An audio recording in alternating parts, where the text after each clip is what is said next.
তোমার বাবা তো তোমাকে মাফ করে দিছে, বুঝছো নাকি? তুমি আমারে কথা দিছো, তুমি আমারে কথা দিছো ভাই, তুমি আমারে কথা দিছো। আপনি ভাই, আপনি তো মারা যাবেন ভাই, আপনি কেন মরতে চাইতেছেন আমি এটা বুঝতেছি না। আমি তাদের আর কষ্ট দিতে চাই না। আমি ভাই ওনাদের কাছে অনেক ক্ষমা চাই। আমি তাদের কাছে ক্ষমা চাই নাই, অপরাধের ক্ষমা চাই নাই ভাই। তোমার আম্মু কান্দেছে ফোন দিয়ে, তুমি শোনো নাই? আচ্ছা, ওই আবির নামে আপনার একটা ছেলে আছে, আপনারা এই ভিডিওটা প্রচুর পরিমাণে শেয়ার করবেন, বিশেষ করে ঢাকাবাসী ভাইদের কাছে আমি একটু অনুরোধ করব, ভাই আসলে একটু আপনারা কষ্ট করে ভিডিওটা শেয়ার করে দিবেন। কারণ আসসালামু আলাইকুম এভরিওয়ান, আমি কালকের আগের দিন একটা লোকের ভিডিও করছিলাম অন্ধ, ওই ফ্লাইওভারের উপর বসা ছিল। আমি এখন এটা হচ্ছে উত্তরা জসিমউদ্দিনের উপরে যে ফ্লাইওভার, আমার মনে হচ্ছে ওই লোকটাই, এখানে ওই লোকটাই যদি হয়। না, অ্যাক্সিডেন্ট করছেন নাকি ভাই? আপনার এই অবস্থা কে ভাইজান?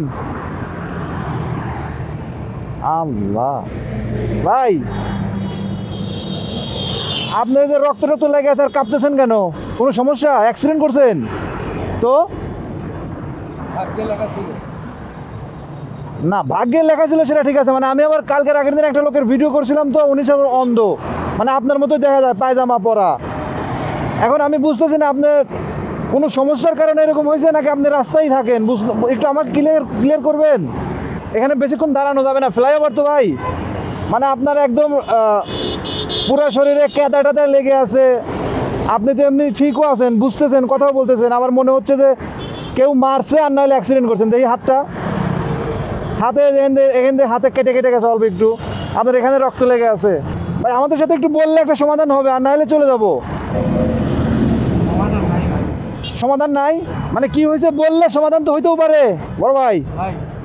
আমি সিরিয়াসলি বলতেছি, আপনি আমারে বললে একটা সমাধান আমি করেও দিতে পারি। মূলত সমস্যাটা কি হয়েছে বলেন? আপনি অ্যাক্সিডেন্ট করছেন নাকি হচ্ছে কেউ মারছে? এই যে রক্ত রক্ত লেগে আছে শরীরে। আমার মা বাবাকে কষ্ট, আপনি আপনার মা বাবারে কষ্ট দিয়েছেন? কি করছেন মা বাবারে? অন্যায় জুলুম অত্যাচার, কোনো সমাধান আছে ভাই? না, সেটার জন্য আপনি হয়তো ভুল করছেন, ভুলের জন্য আপনি প্রায়শ্চিত্ত করবেন, অনুতপ্ত হয়েছেন, বুঝছেন, তো তাই বলে কি আপনি এখন এই রাস্তাঘাটে এই অবস্থায় পড়ে থাকবেন? এটার একটা সমাধান নাই। আপনার বাপ মা এখন ঠিক আছে নাকি ওনার বেঁচে আছে? মারা যাবে? মানে উনি বলতেছে উনি ওনার বাবা মার সাথে খারাপ ব্যবহার করছে, অসহনীয় খারাপ আচরণ করছে, বাপ মার উপর জুলুম করছে, এই জন্য আজকে ওনার এই অবস্থা। এর জন্য উনি প্রায়শ্চিত্ত করবে, উনি মারা যাবে, এটা কোনো কথা ভাই? ওনার যে অবস্থা, উনি মানে সুইসাইড করবে এমন একটা অবস্থা। এখন উনি যদি সুইসাইড করে আর আমি যদি এটা শুনেও যদি কিছু না বলি, না উনি বলছে উনি মানে সুইসাইড করবে এমন একটা অবস্থা, এখন ওনারে একটু সেভ করতে হবে।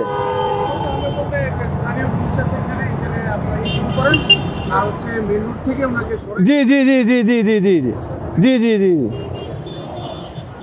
এইখানে এই অবস্থা, এই যে আপনার একদম ব্লাড ট্লাড লেগে আছে পুরো শরীরে, এই যে হাত টাত কাটা, এই যে হাত কাটা, হাতে রক্ত, এই যে এখান দিয়ে রক্ত। আপনার পোশাকটা তো ভালো ছিল, কিন্তু এই অবস্থা কেন হইলো ভাই একটু বলবেন?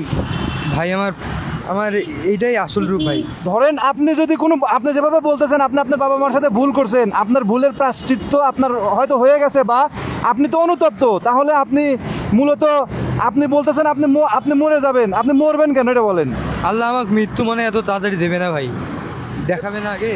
আপনি আমার একটু আগে বললেন যে আপনার মরাই উচিত, আপনার মরে যাওয়াই উচিত। মরা উচিত, কিন্তু আল্লাহ এত তাড়াতাড়ি আমাকে মৃত্যু দিবেন না।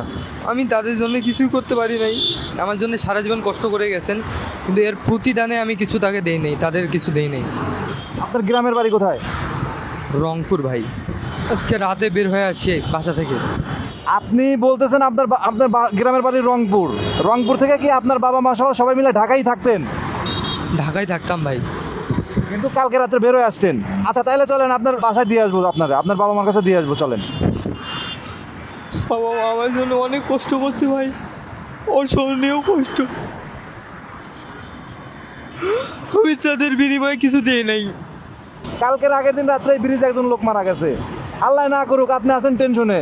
এইখান দিয়ে গাড়ি যে স্পিডে চলে দিনের বেলায়, আর রাত্রে আরও স্পিডে চলে, আপনার যদি একটা কিছু হয়ে যায়। আমি ভাই এমন ভুল করছি, সে ভুল আমি বলিও নাই তাদের, কিন্তু তারা জানে আমি ভুল করছি, ওই ভুলটা করছি। তাদের কাছে ওই ভুলের জন্য ক্ষমাও চাই না, আমি কারো কাছেই ক্ষমা চাই না, খালি আল্লাহর কাছে ক্ষমা চাইছি, তাও আবার ঠিক পথে না, বেঠিক পথে। আমার মা অসুস্থ, আমার মা স্ট্রোক করছেন, ব্রেন স্ট্রোক করছেন। আচ্ছা, তারপর ওনার যে ভাই কষ্ট হইতো না, আমি কেন জানি ভাই বুঝতাম না। ওনার কষ্ট আমি বুঝতাম না, ওনার দুঃখ আমি বুঝতাম না। আচ্ছা, আপনার নামটা কি ভাইয়া? আমার নাম আবির। আবির ভাই। আর আপনার বাবার নামটা? মোহাম্মদ গোলজার। মানে পুরো পরিবার নিয়ে ঢাকাতে থাকে? জি। মানে ঢাকা কোথায়? Dhaka Mirpur 12 eastern housing. ভাই আপনি দেখতেছেন রক্ত, হয়তো বা এটা পাপি রক্ত, মানে জঘন্যতম রক্ত। এটার কোনো হয়তো বা কি পৃথিবীতে মূল্য নাই, যে ভাই বাবা আমাকে মূল্য দিতে চায় না, এই রক্তের তার মূল্য নাই। সত্যি কথা ভাই, এই যন্ত্রণা কিছু না। আমি তাদের আর কষ্ট দিতে চাই না, আমি আর তাদের কষ্ট দিতে চাই না ভাই। আমি ভাই ওনাদের কাছে অনেক ক্ষমা চাই। আমি তাদের কাছে ক্ষমা চাই নাই, অপরাধের ক্ষমা চাই নাই ভাই। আমি তাদের কাছে ক্ষমা চাই নাই। তারা আমাকে হয়তো জানি না, আমি ক্ষমা করে দিতে পারেন হয়তো, আমি জানি না ক্ষমা করবেন নাকি। আপনারা এই ভিডিওটা প্রচুর পরিমাণে শেয়ার করবেন। আসলে এখানে দাঁড়ায় বেশি কথা বলতে পারবো না। এইরকম একটা ফ্লাইওভারে এইখানে ভাই আসলে এইভাবে দাঁড়ায় আছেন।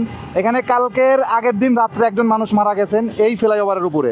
এখন এইখানে যদি উনি এইভাবে থাকে তাহলে যে কোনো সময় একটা দুর্ঘটনা ঘটে যাবে। বিশেষ করে ঢাকাবাসী ভাইদের কাছে আমি একটু অনুরোধ করবো, ভাই আসলে একটু আপনারা কষ্ট করে ভিডিওটা শেয়ার করে দিবেন, কারণ আমি আসলে ভিডিও শেয়ার করতে বলি না।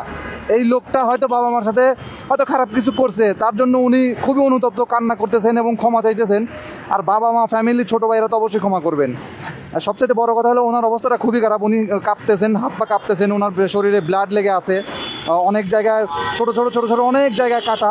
আমার কাছে মনে হইতেছে যে হয়তো একটু ভারসাম্যহীন হইতে পারে। আমি পুরোটাই আসলে কনফিউজড, আপনারা দেখলেন আপনারাই বলবেন আসলে ঘটনাটা কি হইতে পারে। তবে আমি আমার সাধ্যমতো চেষ্টা করতেছি এখান থেকে ওনাকে সরাই একটা সেফ জায়গায় রাখার জন্য। আপনারা ভাই প্লিজ একটু ভিডিওটা শেয়ার করে দিবেন দয়া করে, বিশেষ করে মিরপুর ঢাকাতে যারা থাকেন। আচ্ছা চলেন আপনাকে একটা সেফ জায়গায় নিয়ে যাই। ভাই আমার সেফ জায়গা নাই, এটাই না, আপনার এই জায়গায় সেফ জায়গা না। আপনি বাসায় যেতে চাইলে আমি এই মুহূর্তে আপনাকে নিয়ে আপনার বাড়িতে যাব। মানে উনি যেটা বলতেছে ওনার এই যে কাটা ফাটা ব্লাড টেলার, এটা নাকি ওনার কৃতকর্মের শাস্তি। আসলে আমি জানি না। ওই বিস্কুটটা না, ওঠেন ভাই ওঠেন, আসেন। মোটর সাইকেলে উঠতে পারবেন?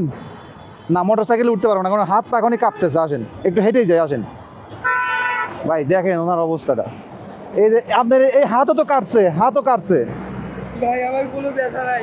ব্যথা নাই কিন্তু কাটছে তো। আসেন, এই জায়গায় আপনার জন্য একদম অনিরাপদ জায়গা। ধরেন আপনি ভুল করছেন, সেই ভুলের ক্ষমা আপনার বাবা মা আপনাকে করে দিবে, কিন্তু আপনার যদি কিছু হয়ে যায়, আপনার যদি আরো বেশি ক্ষতি হয়, তাহলে আপনার বাবা মা আরো বেশি কষ্ট পাবে। আসেন। আমার বাবা মাকে আমি কম করতে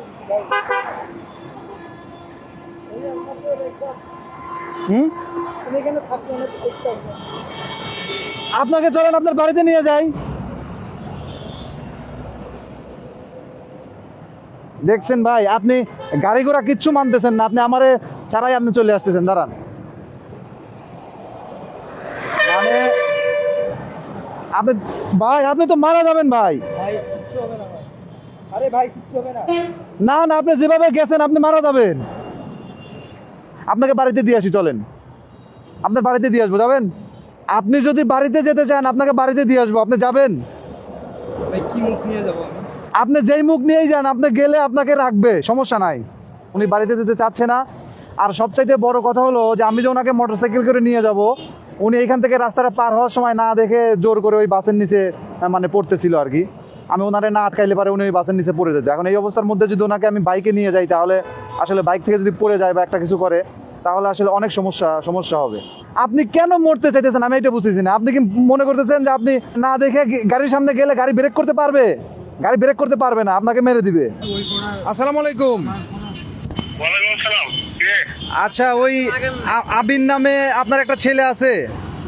হ্যাঁ। আচ্ছা বস, এই যে আপনার ছেলে এই যে উত্তরা জসিমউদ্দিন এখানে খুবই করুণ অবস্থায় আমি পাইছি। এখন আপনার ছেলেটাকে আমি কি করব বুঝতেছি না, বুঝছেন? না শুনুন না, এই ছেলেকে আমরা খুঁজতেছি। ছেলে মাথা সমস্যা হয়ে গেছে নাকি আল্লাহ জানে। আমার খোঁজার জন্য বাইরেছি ভাই। আচ্ছা, উনি বাসা থেকে কবে বের হয়েছে? এ বাবা, দাঁড়া এই যে। আচ্ছা আচ্ছা ভাইয়া, তাহলে আপনি এখন কোথায় আছেন? মন বলে কিছু নাই। এখন ছেলে কি ভালো আছে, সুস্থ আছে এখন তো? আচ্ছা, আপনার ছেলে এখনো ভালো আছে, কিন্তু মানে ছেলের অবস্থা আসলে খুবই খারাপ, মানে হয়তো কোথাও পড়ে টরে গেছিল, আমি সেভ করে রাখছি। এখন আপনি একটু আসতে কতক্ষণ লাগবে বলেন? ও তো কি যে অ্যাক্সিডেন্ট করছে? না না, এখনো অ্যাক্সিডেন্ট করে না, এখনো সুস্থ আছে, উনি কথা বলতে পারতেছে, একটু কথা বলেন। আম্মু, আব্বু, আমার আমার আমার আমার মন নাই। আচ্ছা, ওই মানে মানে খুব চিন্তিত, মানে আপনি আপনাকে নিয়ে অনেক চিন্তিত, এই জন্য আর কি উনি কথা বলতে চাচ্ছেন না। উনি আলহামদুলিল্লাহ সুস্থ আছে ভাই। এই শোনো ভাই, জি ভাই, আমি আপনি হ্যাঁ বল। শারীরিক কোনো সমস্যা হয়েছে কিনা সেটা বলার আগে আমি বলি, আপনার ছেলের আপাতত শারীরিক কোনো সমস্যাই হয় নাই, উনি সুস্থ আছে। আপনি এখন যত দ্রুত পারেন আপনি আসা পর্যন্ত আপনার ছেলেকে আমার সেভ করে রাখতে হবে, না হলে যেটা হচ্ছে উনি মানে ওই মানে মরে যাবে এমন একটা বিষয় আর কি, মানে সুইসাইড করবে এইরকম একটা বিষয় কাজ করতেছে ওনার মধ্যে। আমি ওনাকে আটকায় রাখছি। এখন আপনি একটু কতক্ষণের মধ্যে আসতে পারবেন বলেন? আপনি আরে বাবা, আমি মহারাষ্ট্রের মধ্যে যাচ্ছি, উড়ে যাচ্ছি আমি, সেনাবাহিনীর একজন পারবেন, ঠিক আছে? আচ্ছা আচ্ছা, ওকে, আজকে আপনি এই যে মিরপুর জসিমউদ্দিন ফ্লাইওভারের নিচে সামনে আসলেই হবে। হ্যাঁ, এই যে ব্র্যাক ব্যাংকের নিচে, ব্র্যাক ব্যাংক, জি এই নাম্বারটা আমার, আপনি আসা পর্যন্ত আমি ওয়েট করতেছি। হ্যাঁ, মানে ওনার বাবা হচ্ছে একজন মানে আর্মি অফিসার বা আর্মিতে জব করেন। ওনার বাবা আপনারা শুনলেন যে পাগল হয়ে গেছে, মানে পাগল হয়ে হন্যে হয়ে খুঁজতেছে যে ওনার ছেলেকে, বলতেছে আমি উড়ে আসতেছি।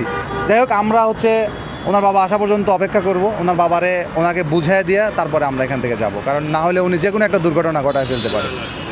আমি এই জন্য বলি যে আপনারা রাস্তাঘাটের লোকজন দেখলে একটু কথা বলবেন। কথা বললে যেটা হয় একটা সমাধানে আসে। আমি ওই দিনও একটা লোকের সাথে কথা বলছি, যে দেখছি যে একটা সমাধানে চলে আসছে। এই লোকটা যদি ওই ব্রিজের উপরে এভাবে পড়ে থাকতো, যদি কেউই কথা না বলতো, তাহলে এই লোকটার ব্যাপারটা কে জানবে, কে দেখবে, কে একটা সমাধান করবে? এই জন্য সবাইকে অনুরোধ করবো যে রাস্তাঘাটে আনমো না কোনো মানুষ, চিন্তিত কোনো মানুষ দেখলে আপনারা কথা বলবেন এবং জানার চেষ্টা করবেন আসলে সমস্যাটা কি হয়েছে, ওনার একটা সমাধান করা যায় কিনা। দেখবেন যে একটা সমাধান হয়ে যাবে, এই যে একটা সমাধান কিন্তু হয়ে যাচ্ছে, এটাই আর কি। সবাই আউযু বিল্লাহি মিনাশ শাইতানির রাজিম। আপনার বাবা আসতেছে, ঠিক আছে, আর কোনো টেনশন নাই, আপনার আর কোনো টেনশন নাই, আপনার বাবা এসে আপনারা নিয়ে যাচ্ছে।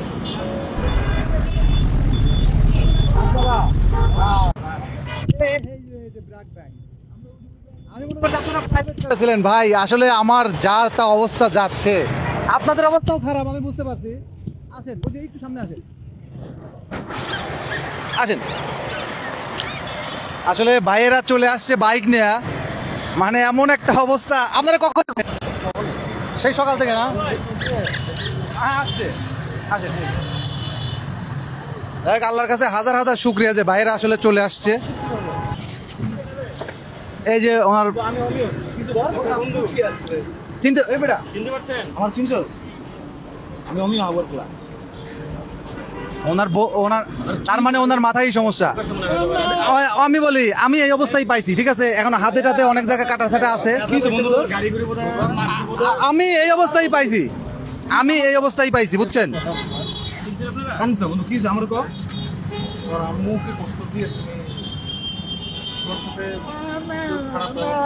না, আপনি কিন্তু আমাকে কথা দিচ্ছেন ভাই যে আপনার আব্বু আসলে আপনি চলে যাবেন, আপনি কিন্তু আমাকে কথা দিচ্ছেন, এতক্ষণ অনেক কষ্ট করছে আপনারা নিয়ে।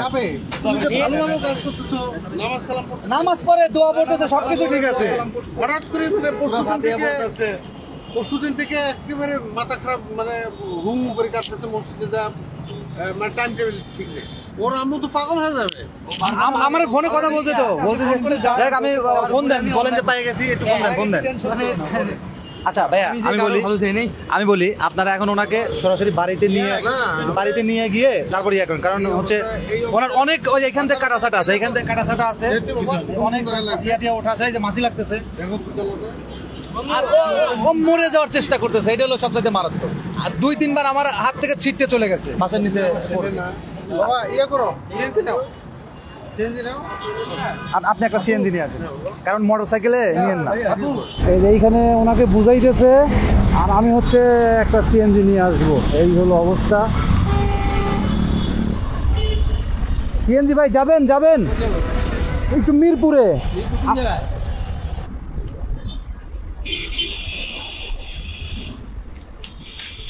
আসেন,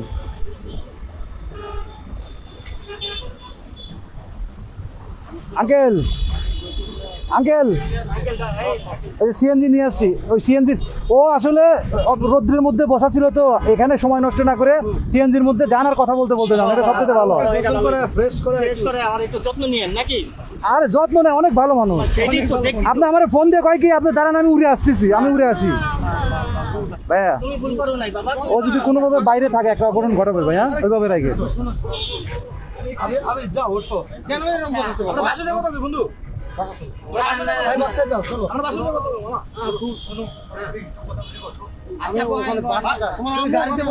তোমার আম্মু কান্না করতেছে, তোমার আম্মু কান্না করতেছে। আপনি আমার কাছে কি বলছেন? আপনি বলছেন আপনার আব্বু আসলে বাসায় যাবেন, ওঠেন ভাইয়া। যে আপনি আমার কাছে কিন্তু কথা দিয়েছেন, ওঠেন। বাসায় যাইতে চায় নাকি লেখা? আমি তো এটাই বুঝতেছি না। যাও বাবা, না বাবা, যাও বাসায় যাও। আম্মু কাঁদতাছে, বাসায় যাও। আম্মুরে দেখবা না? আম্মু কাঁদতাছে তো, দৌড়ে যাচ্ছি। যাও আম্মু নিজের মাল লেগে হইলো, বাসায় চল বেটা। আম্মুর আগে দেখো। আচ্ছা, ও আসলে কি ওর মাথায় সমস্যা নাকি কিছু একটা অঘটন? এছাড়া তো কোনো সমস্যা নেই, তাই না? সেটাই তো মনে হচ্ছে। তোমার লেগে কাঁদতাছে, যাও বাবা। আমি ওরা ভাই সকাল 7টা থেকে খুঁজতেছি মিরপুরে। আপনি 7টা থেকে খুঁজতেছেন ভাই? আমি এরকম অনেক মানুষের সাথে ইয়া করছি, কিন্তু আমি এরকম পাইনি। আমি নিজে ভয় পেয়ে গেছি, আমি নিজে ভয়ে আছি যে আমি ওরা কি করবো। যাও বাবা, না বাবা, যাও। আপনি যান না, সমস্যা নাই তো, আপনি চলে গেলে। লোক নাই তো, লগে লোক নাই তো। আরে লোকে লোক আছে, তোর বাপ আপন বাপ। হ্যাঁ মিয়া, কি কন মিয়া একেবারে। আপনি আমারে দেখেন, আমার দিকে তাকান। এই যে আপনি আমারে কথা দিয়েছেন, আপনি বাসায় যান। আমারে কথা দিয়েছেন, আমি অনেক কষ্ট করে আপনার ধরে রাখছি। আমারে কথা দিয়েছেন না, আপনার আব্বা আসলে আপনি বাসায় যাবেন। আমারে কথা দিয়েছেন না, আপনি আমারে কথা দিয়েছেন আমি আপনার বাসায় যা খোঁজ নিয়ে আসবো। আপনার সাথে যদি কেউ কোনো কিছু বলে, আপনার সাথে রাগারাগি করে, তাহলে আমি দায়ভার নিলাম। ভাই আমি কিছু খাই নাই, ওটার বিল দিয়ে দিচ্ছেন না? আচ্ছা ভাই, তাহলে কিছু লাগবে না। আসো ভাই, আসো। তুমি আমার কথা দিয়েছো, তুমি যাবা, আমি দরকার জায়গায় খোঁজ নিয়ে আসবো। আসো ভাই, আপনার লগে যাও, ওনার সাথে লগে যাই। আসো। তোমার লেগে তোমার আম্মু কান্দতেছে, ফোন দেয়া তুমি শোনো নাই? তোমার আম্মু কান্দতেছে। তাইলে তোমার লেগে কাঁদতাছে, আসো। তোমার আম্মুরে যে দেখে হোগা। আসো। যাও বাবা, যাও। তুমি বাসায় না গেলে তোমার জন্য অনেক রিস্ক। ওঠো, যাও। তুমি আমার কথা দিছো ভাই, আমি তোমার সাথে যাবো দরকার হলে। আমি তোমার সাথে যাবো, চলো। আপনি শোনেন, আমি তুমি আমার কথা দিছো না? যাও। তুমি আমার কথা দিছো না? তুমি আমার কথা দিছো তো, যাও। আমি যাইতে পারি না। কেন? আমি পা বাড়াইতে পারি না। না তুমি যাও, ভিতরে ঢোকো। আমি পা বাড়াইতে পারি না। এই যে তোমার বাবা তো তোমাকে মাফ করে দিছে, বুঝছো না? যাও, তুমি বলছো। তুমি আমার কথা দিছো, তুমি আমার কথা দিছো ভাই, তুমি আমার কথা দিছো। তোমার বাবা অসুস্থ। ভাইয়া উঠেন, ভাইয়া উঠেন। আবি উঠেন। আমার দিকে তাকা, আবি। উঠেন। এরকম করতেছো কেন? আমি যাবো না। না তুমি কেন যাবা না? তুমি কেন যাবা না বলো? তুমি কেন যাবা না আমাকে বলো? তুমি আমার সাথে ছিল না, আমার কিছু হয় নাই ভাই। তুমি কেন যাবা না তাইলে? আমি বন্ধু তুমি তো কথা দিলে ভাই। যাও ভিতরে ঢোকো, যাও। তোমার আম্মু অপেক্ষা করতেছে ভাই। আমুরে দেখে আসো, যান। ভাই তোমার আম্মু অপেক্ষা করতেছে, যাও। যান না ভাইয়া, যান। ভাইয়া যান না। যান ভাইয়া, যান। এই যে গাড়ি তো গাড়ি উঠেন। মানে ও বুঝলাম না, ওর বাপের দিকে তাকায় আছে, হাতে কোনোভাবেই যাইতে চাইতেছে না। সেই সকাল 8:30 থেকে শুরু হয়েছে, এখন বাজে 11টা। আমার লাগে আবির। ধরেন। হ্যাঁ যাও বাবা। ও না মাথায় বাজ। কি করতেছো? হ্যাঁ যাও বাসা না। ভাইয়া, যাও। বাসা যাও। বন্ধু দেখো। বন্ধু কাছে যান, যান। যাও।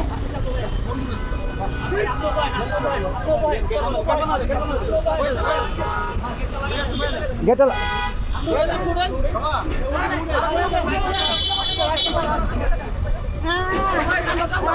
ভাই, আপনি টান দেন।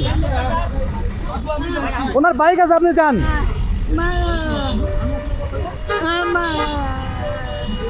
মানে এমন একটা অবস্থা ভাই, আমার জীবনে আমি অনেক ভিডিও করছি এই ধরনের, কিন্তু আমি এই ধরনের কেসে কখনো পড়িনি। তুমি আমারে কথা দিছো, আমি আসবো দরকার হলে তোমার বাসায়, কোনো চিন্তা নাই, যাও, কোনো চিন্তা নাই, যাও। একটু জায়গা মতো নামায় দিয়েন ভাইয়া। আরে মামা, তুমি টানো না কি লিগা? আরে এটা এই কি রে, কোন দাস কে? মামা তুমি টানো না। না না, ও একাই ধরে রাখতে পারবে, ও একাই ধরে রাখতে পারবে। মানে ভাই, আপনি ভিডিওটা দেখলে ভাই বুঝবেন করছেন ভাই। ভাই। আপনি মানে আমি অনেক ভিডিও বানাইছি এই ধরনের, কিন্তু আমি আজকে ভাই আমি এখন পর্যন্ত আমার হার্টবিট বাইরে আছে। 4-5 বার ছুটে বাসের নিচে গেছে। আমি ওরে সকাল 7টার থেকে খুঁজতেছি, আমি তো ঘুমে আছি। পরে বললাম হ্যালো কি হয়, হ্যাঁ। পরে বললো যে আবির তো এরকম বাবা বাইরে গেছে গা। পরে আমি আমার এলাকার মনে করেন সব মসজিদ খুঁজে লাগছি, মিরপুর 12 to 10 পর্যন্ত যে কটা মসজিদ আছে খুঁজা। পরে অগো ইস্টার্ন হাউজিং ঢুকছি, ইস্টার্ন হাউজিংয়ে থাকি, ইস্টার্ন হাউজিংয়ে যাইয়া যে জায়গায় নীরব জায়গা, হ্যাঁ সেই জায়গায় যাও খুঁজছি, এই জায়গা খুঁজে পাই নাই। তারপর হুজুরের সিসিটিভি ওইদিকে একটা নিয়ন্ত্রণ নিয়ে আছে, ওটা একটা মাদ্রাসার পাশে। পরে ওই মুজুরে ধরে সিসিটিভি করলাম, তাও কোনো কায়দা হয় নাই। বুঝতে পারছি। হ্যাঁ মানে সিসিটিভি বলছে যে 11টা 11:30 দিকে আইলে দেখাই দিব, কারণ ওখান থেকে তো গেলে ওই পাইতো মূল সমস্যাটা কি ওনার মাথায় তাইলে না? মাথায়। হ্যাঁ সমস্যা মাথায় আর কি, রিসেন্টলি। আমার সাথে আছেন তাহলে ভাই, আপনার সাথে বিদায়। আপনারা পাম্পে দেখাই দিয়ে আমি চলে যাবো। আমার সেই সকাল 10টায় থাকার কথা। কেমনে বললে যে শুকরিয়া না জানাবো ভাই, আমি আল্লাহর উসিলা ভাই। আল্লাহ সবই আল্লাহর রসিলা ভাই। আমি অবাক হয়ে গেছি এবং আমি এই কাজগুলোই করি, এটা সমস্যা না। আপনারা আরো অনেক ঠিক আছে, আমার জন্য সবাই দোয়া করবেন, এটাই, আর কিছু লাগবে না। চলেন ভাই, ভাই অনেক ভালো। আল্লাহ হাফেজ, ভাই অনেক হেল্প করছে, অনেক অনেক অনেক। ওয়ালাইকুম আসসালাম। আসসালামু আলাইকুম। আসলে ওনারা অনেক ভালো মানুষ ভাই। মানুষ কতটা স্বার্থপর হয়ে গেছে। এই লোকটা কালকের আগের দিন রাত্রে এখানে একজন মারা গেছে এই ব্রিজে, যে জায়গায় উনি ছিল। আবার সকালেও একজন অ্যাক্সিডেন্ট করছে, অথচ এই লোকটা এইভাবে যা আছে, বসে আছে ভাই, কেউ দেখতেছে না। বিশ্বাস করেন, আমি অবাক হয়ে গেছি যে আল্লাহ ভাই। আসেন আসেন, আমি ওই যে মাঝখানে, মানে কয়টার দিকে? এটা হচ্ছে সকাল 8:30। রাত 12:30 ভাই আসেন আসেন আসেন। যাই হোক, ভিডিওটি এখানেই শেষ করছি, আর ভিডিওটি লম্বা করলাম না। আপনারা আসলে যারা এই ভিডিওটি দেখলেন ভাই, অন্তত এই ভিডিও থেকে এই শিক্ষাটা হয়েছে যে মানুষ দেখলে কথা বললে একটা সলিউশন হবে। শেষ করলাম, সবাই ভিডিওটি শেয়ার করে দেবেন। আল্লাহ হাফেজ। আসসালামু আলাইকুম।